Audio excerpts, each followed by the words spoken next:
అందరికీ నమస్కారం. ఇవాళ మనందరం ఆరాధించే, ఇష్టపడే, మన జీవితాల్లో ఒక ముఖ్యమైన భాగమైన ఎస్పి బాలు గారు స్వర్గస్థులయ్యారు. చాలా బాధాకరమైన విషయం ఇది. అసలు ఆయన ఎంతో మందికి ఎన్నో విషయాలు నేర్పించారు. ఆయన నుంచి ఎంతోమంది ఎంతో నేర్చుకున్నారు. హార్డ్ వర్కింగ్ నేచర్కి కానీ, ఒక డిసిప్లిన్కి కానీ, సిన్సియారిటీకి కానీ ఆయన్ని మించిన ఎగ్జాంపుల్ లేదండి.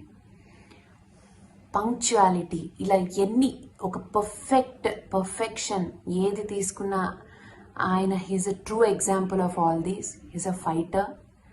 అండ్ ఆయన మనతో లేరు అని మనం అనుకోవడానికి లేదు, ఎందుకంటే ఆయన గళం, ఆయన పాట మనతో ఎప్పుడూ ఉంటుంది. సార్, మీరు ఎంతో ఆనందాన్ని, ఎంతో మందికి ఆత్మవిశ్వాసాన్ని పంచారు మీ మాట ద్వారా, మీ పాట ద్వారా. మీరు ఎక్కడున్నా ఆనందంగా ఉండాలి, మీరు ఎక్కడున్నా హాయిగా ఉండాలి. మా అందరి మీద మీ బ్లెస్సింగ్స్ ఉండాలి. అండ్ మీరు ఎప్పుడు మాతో ఉంటారు.